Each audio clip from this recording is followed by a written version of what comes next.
Hey guys, it's Parsifal's Judgment, also known as Will, if the first one's a little bit too much of a mouthful. And today I have a Speedpaint video for you guys. This was commissioned by HermietheFrog on Tumblr and DeviantArt. And this is also going to be a bit of a talking video, because I like talking over my Speedpaints so that I can get to know you guys. And I asked the commissioner if they have any suggestions of things they'd like me to talk about. Now, before I get into the actual subject at hand, if you prefer to turn the audio off and just watch the speed paint, that's fine. I don't particularly care. I'm not offended if you do. That being said, for the rest of you, today we are going to be talking about how to fill a sketchbook, and specifically how to fill a sketchbook without worrying about it. From my most recent update video, you might notice that I go through a lot of sketchbooks. In 2015, I hit my record of 11 sketchbooks that year, which, to be fair, a lot of them were smaller than usual, but the point is I go through a lot. I think my average is one sketchbook every 2 months, give or take. Even so, I know several people who struggle with sketchbooks. There's a lot of things that could possibly hinder one's use of a sketchbook, whether it be they're too nervous to do it, or they don't like showing people. Maybe they don't really feel comfortable with the sketchbook they're working with, or haven't really found something that works for them. Now, everyone is different and has their own art style, so what works for me might not work for you, though it might work for, I don't know, Steve down the block, or Kelly in a scrapbooking class. It really depends on finding what you like about a sketchbook, or what works for you. So just keep that in mind. I'm not talking about, oh, this is the one and only way to fill a sketchbook, or this will definitely get rid of your nervousness in working with a sketchbook or being comfortable with it, but I'm just sharing what works for me personally, in hopes that maybe it will help and maybe someone will relate to this. I've tried a lot of different techniques with a lot of different sketchbooks. So this mostly comes from trial and error on my part, but that might not be necessarily the way you need to do it. You might find one thing and you might stick with it for the next 10 or 20 years. Who knows? In my experience, there's 3 to 4 things that I might have trouble with when starting a sketchbook. The first thing is actually starting it. The second thing is making sure it looks good. Third one is making sure it's up to my standards, and the fourth is other people seeing my work. I'm going to try and go through these in order, so let's start with getting started with a sketchbook. This actually isn't really as much of a problem as it used to be, but I know a lot of people have issues with drawing on the first page of the sketchbook, which I can understand. It's the first page you see when you open it up, and it's the first page anyone's going to see when they open it up, and sometimes, if you mess up on the first page, you feel like you've ruined the entire thing.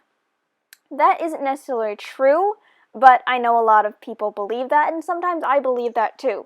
I also find that there's often an issue of your worst work is in the front because you progress throughout the months or years that you're working on the sketchbook, so your later work is going to look better than your first work in the sketchbook. And that can sometimes be a problem, because when you want people to see your work, or if someone's looking through your sketchbook, they're going to see your worst work first, and that's never a good impression. I've actually tried a few different techniques to counteract this, though. The first of which being, try doing the sketchbook out of order. This one didn't really work for me, but I know it can work for a lot of other people. If you start somewhere that's not the front page, then you can be less worried about ruining the entire sketchbook with a really, really bad first page. Maybe you want to start at the end and work backwards, or maybe you want to start in the middle and jump around. It really doesn't matter so long as you don't necessarily start on the first page in this technique.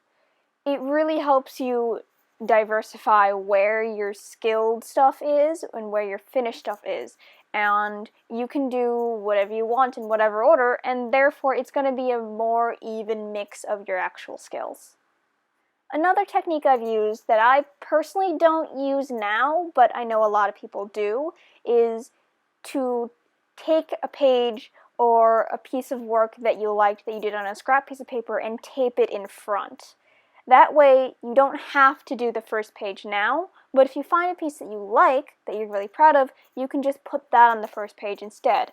And therefore, you're not really worried about the first page being as much of a, I'm not sure the word off the top of my head, hassle, anxiety issue, however you personally perceive the first page as being a concern to you.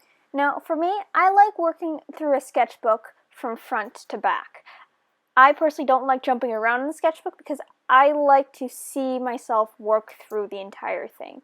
If I jump through a sketchbook, then I can't tell how many pages I have left, whether I'm going to be able to finish it within a time period, if I have set myself to a time period, and I like to see my gradual improvement from the beginning of the month to the end of the sketchbook. So for me, the technique I use is to take a post-it note, or if you're confident in your handwriting and you want to make it look nice, however, don't draw on the first page, but fill it with a quote or a picture or stickers, something that's going to make you happy, something that's going to make you smile, or something that you just want to remember whenever you open the sketchbook to the very first page. Something that means a lot to you. For me, that means I fill my first page with a specific quote. Currently, I use the same quote for every sketchbook, but it might change in, I don't know, a year. It might change in 2 years. Or I might just decide to, in one of my sketchbooks, there's a bunch of notes from my friends in the front of it that I enjoy looking at, that make me happy. It really just depends on what you feel at the time. But it prevents the first page from being something that you have to worry about, or something that is the first impression, and that really helps me actually start the sketchbook.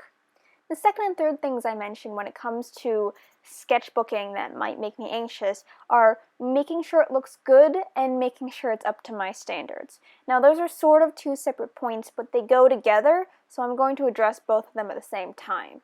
In terms of making something look good, I know that a lot of people look at other people's sketchbooks and go, oh my gosh, that looks so good. That looks so finished. The CalArt sketchbooks for portfolios are always works of art in themselves. They're filled to the brim, page after page, and everything looks polished. Some people have pages of completely finished work. All the pages have colored images in them. There's not a page with just simple sketch lines or scribble here or there or whatever. It's all inked or colored or line arted. Everything is clean. And I'll be honest, these things, if you look at them, they are intimidating. But the other thing that they can be is inspiring.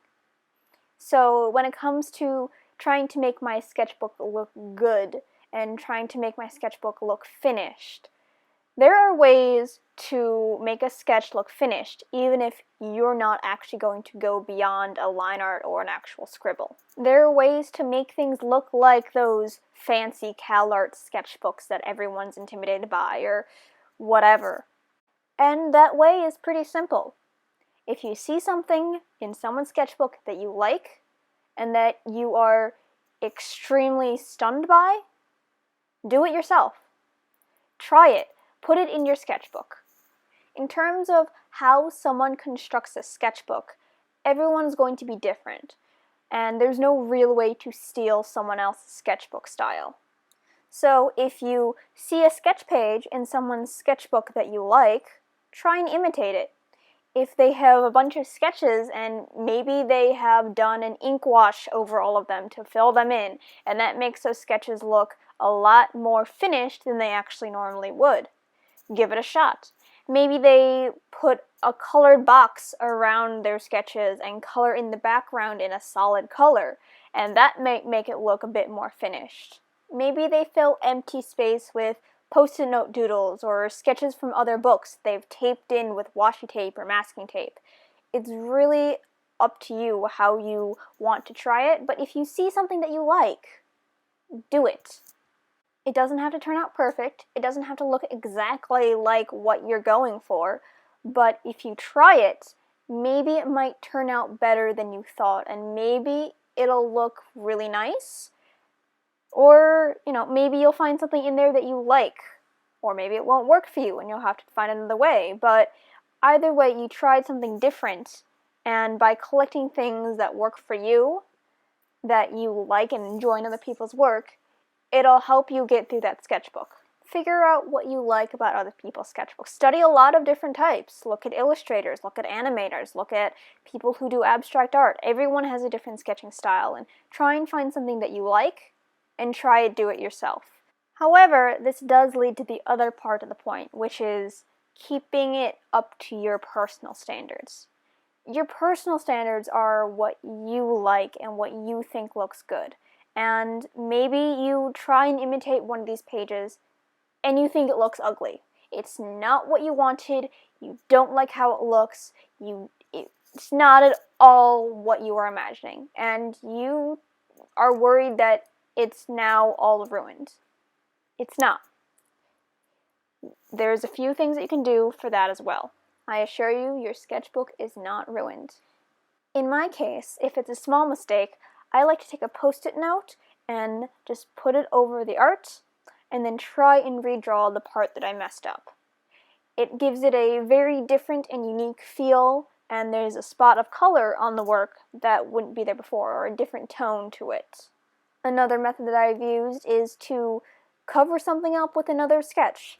Put a blank piece of paper over it and use that to draw a better picture on top of it, or take a picture that you like from a different sketchbook and just paste it in there. Use washi tape to stick it in and make it look pretty on the sides. The basic premise of this is, if it's something that you don't like, don't be afraid to cover it up with something that you do like. Another way to mitigate this is just to have more than one sketchbook. I'm not very good when it comes to sketchbook copying. I can drop a sketchbook and come back to it months later. I try not to do that, but sometimes it happens, and I'm always frustrated myself when that does. However, I have found, especially when I'm trying to make a sketchbook look good, if I separate the sketchbooks into a sketchbook of things that I want to make sure look nice, and a sketchbook that is just for whatever I want to put in it. OCs, trash, gestures, it doesn't really matter. But if I separate it, then there is a place that I can feel more comfortable warming up and loosening up and doing whatever it is that it turns out. And I don't have to show that sketchbook to anybody if I don't want to. You could get a piece of paper or a folder that's filled with printer paper and title it Trash Sketchbook if that makes you feel any better. I don't tend to do that. I just title it my personal sketchbook if I put a title on it anyway. I personally don't like how my life drawings and gesture drawings look in comparison to all of my finished work, so I put them somewhere else. I put them in a sketchbook that's strictly for gesture drawings and figure drawings. Then if I have a page of gesture drawings in my cultured sketchbook, or the sketchbook that I have personal standards for, and I don't like it, I just tear it out and paste it into my gesture drawing sketchbook. I move it to where it's supposed to be. It doesn't even have to be a sketchbook, it can be a folder. But the idea is just having a safe space where no one is going to judge me for whatever trash I happen to draw that day, or whatever I want to draw that just makes me happy. It's relieving because it takes the pressure off. You don't have to make everything in one sketchbook super, super good, and you only have one sketchbook. There's a place you can go if you just want to scribble or just fill in the entire page with marker. And it just takes a lot of weight off your shoulders. It's very relieving, and it lets me worry about my actual sketchbook a lot less. And that brings us to the fourth thing: other people seeing my work. Hopefully, if you found something that helps you make things look finished and good and up to your standards, then maybe you won't have as many issues with people seeing your work, because you're going to be happy with what you've produced. However, sometimes that's not the case. I know that there are sketchbooks that I just hate when people look at them, and that's okay. You don't have to show your sketchbook to anyone. If they demand it, then they're invading in your personal space. I personally have my cultured sketchbook for this reason, because then I can just shove the sketchbook that I'm okay with everyone looking at their face, and they can look through that one while I keep the sketchbook that I'm working on. So it sort of satiates their hunger without actually showing them things you don't want them to see. But the bottom line is, at the end of the day, your sketchbook is yours. No one has to be happy with it except for yourself. how you want to build a sketchbook, whether it's super messy or clean everywhere, or maybe you just use it to jot down doodles. There's no one right way to do a sketchbook. There are ways that people will want to see a sketchbook if you're using it to apply somewhere or you're using it as a part of your portfolio, but those aren't your personal sketchbooks. Those are sketchbooks that you culture and make to make sure that they are going to be up to someone else's standards. And I'm not really talking about those. One last thing that I want to talk about that isn't really part of the 4 main things that give me anxiety about a sketchbook, but it's an important thing that I personally find, is that liking the size of your sketchbook can also be a factor. If you don't like working really, really big sketchbooks, then you don't have to work in a really, really big sketchbook. Your own comfort level with your sketchbook size and brand and type of paper, that all factors into how comfortable you feel with the sketchbook itself. If you really, really like lay flat sketchbooks and you don't like spiral bound, then if you're working in a spiral bound sketchbook or a sketchbook that doesn't lay completely flat, you're not going to like it as much. You're not going to want to work in it, and you're not going to have pieces that you like as much as everything else, because the sketchbook isn't working with you. You're fighting it in a way, and it's going to affect how you personally see it. So the last and 5th thing, I guess, that I would bring up in terms of sketchbook anxiety is make sure that whatever sketchbook you want to be happy with is a sketchbook that's in a size that you're comfortable with. I'm comfortable with 5.5 by 8.5, and that's the size that works best for me. Maybe a little bit bigger, maybe a little bit smaller, but I can't really work in a 8.5 by 11. I can't really work in a 9 by 12 or an 11 by 14. I can't work in a 3 by 5. Not that I can't draw on those pages, of course, but in terms of having a sketchbook of that size, I find it a lot more difficult to get through than having a sketchbook that I'm comfortable with that's an 8.5 by 5.5. I do a lot more sketchbook hopping. I will always have like 3 sketchbooks at a time, different sizes if that happens, and it really slows me down and hinders me. But if I have a sketchbook that I'm comfortable with, that's in the size that I like, and has the right binding that I like, in my case I love spiral bounds, and is something that I enjoy working with, I'm less intimidated by the entire thing, and I'm more comfortable with myself, with the drawings in it, and with everything I produce in it. So yeah, those are how I personally deal with sketchbook anxiety and trying to get through a sketchbook without worrying so much. I hope my explanations helped, and I hope you find something that works out for you. But yeah, as per usual, if you have any topics that you'd like me to talk about or any questions, you can put them down in the comments or message me on any of my social media that are also in the description. And yeah, thank you very much for all of your support, and I'll see you guys next time. Bye!